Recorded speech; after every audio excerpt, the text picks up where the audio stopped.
Hello guys, आपका मेरे channel BVM line में बहुत बहुत स्वागत है।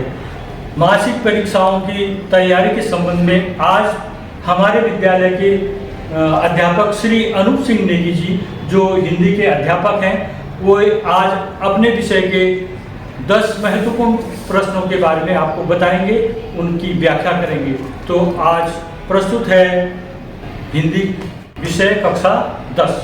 21 और 22 तारीख को हमारी प्रथम मासिक परीक्षा जो इकाई परीक्षा के रूप में आयोजित होती है, इसका आयोजन किया जाना है और इसमें हिंदी विषय के साथ ही समस्त विषयों की आपने परीक्षा देनी है और ये 4 परीक्षाएं आपकी इकाई परीक्षा के रूप में होनी है और इन 4 परीक्षाओं में जो अंक आपको प्राप्त होंगे उसी के आधार पर आपका आंतरिक मूल्यांकन का 20 नंबर का जो प्रश्न पत्र है उसमें आपका मूल्यांकन किया जाता है और इन मासिक परीक्षाओं का जो औसत है ये वहाँ पर आपको सहायता देता है। इसलिए इन मासिक परीक्षाओं को आपने बहुत अच्छे ढंग से करना है और इनको हल्के में नहीं लेना है। कुछ बच्चे सोचते हैं कि हम बोर्ड परीक्षा देने जा रहे हैं और इन मासिक परीक्षाओं से हमारा कोई संबंध नहीं है और इसमें अनुपस्थित रहते हैं या इसे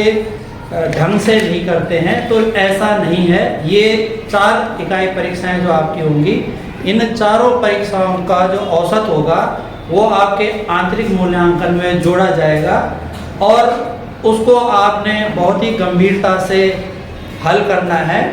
तो आज हम हिंदी विषय पर आपके जो संभावित प्रश्न है इस मासिक परीक्षा के लिए, उनको आपने तैयार करना है।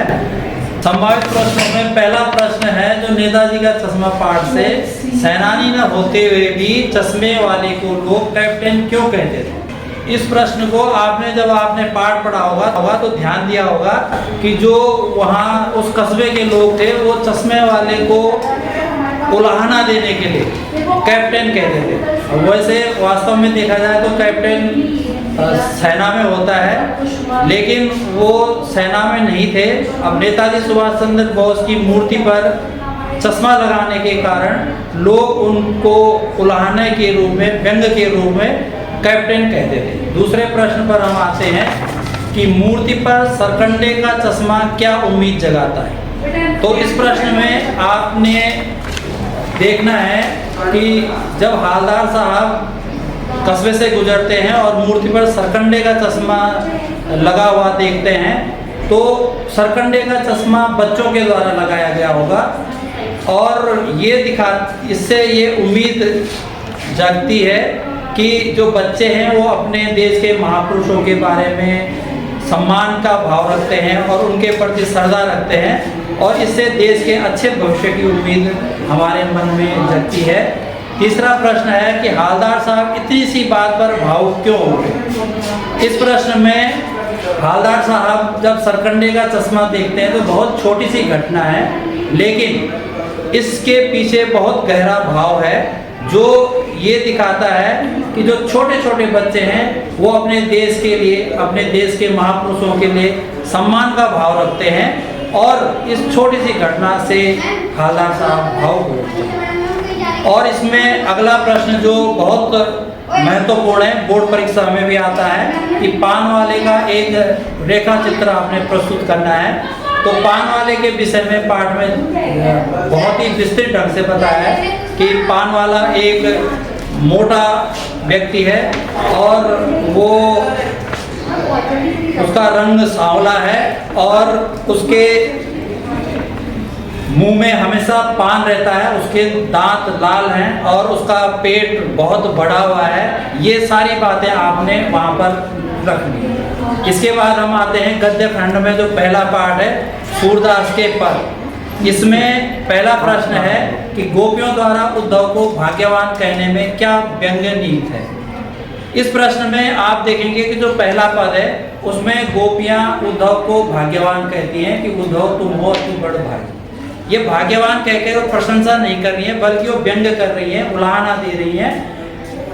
ये उलाहना वो इसलिए दे रही है कि उद्धव जी श्री कृष्ण के मित्र होकर उनके साथ रहते हुए भी उनके प्रति उनकी भक्ति भावना नहीं है, उनके प्रति प्रेम का कोई भाव नहीं है और इस कारण से वो उन्हें उलाहना दे रहे हैं। अगला जो प्रश्न है, उद्धव के व्यवहार की तुलना किस किस से की गई?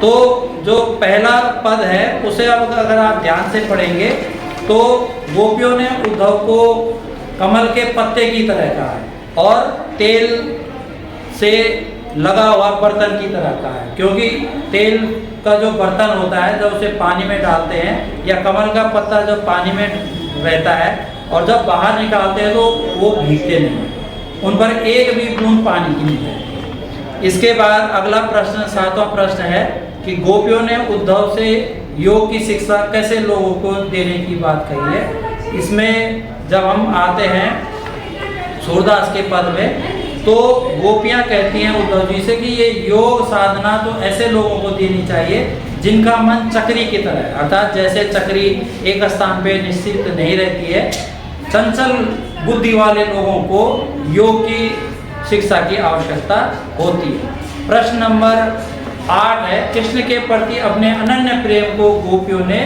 किस प्रकार से अभिव्यक्त किया है? तो इसमें आपने बताना है कि जो हारिल पक्षी की विशेषता होती है कि वो लकड़ी के टुकड़े को हर समय अपने पंजे में पकड़ा रहता है, इसी प्रकार से गोपियों ने अपने और कृष्ण के प्रेम को अभिव्यक्ति दी है। इसके बाद 9वां प्रश्न है कि गोपियों के अनुसार राजा का धर्म क्या होना चाहिए? तो इसमें आपने लिखना है कि गोपियों ने कहा है कि राजा का धर्म होता है कि प्रजा को सताया न जाए, प्रजा का कल्याण किया जाए और तभी अच्छा राजा हो सकता है। इसके बाद हम प्रश्न नंबर 10 आते हैं। इसमें ये गद्य खंड में एक वाक्य आया है कि वो लंगड़ा क्या जाएगा फौज में, पागल है पागल। ये कैप्टन के प्रति पान वाले ने अपनी विचार को रखा है, तो इसको हमने बताना है कि पान वाले का क्या इसमें रवैया है। तो हम इसमें लिखना है आपने कि पान वाला बिल्कुल ही संवेदनहीन व्यक्ति है जो चश्मे वाले की भावना को नहीं समझता है और जब वो समझता ही नहीं तो सम्मान भी नहीं देता है।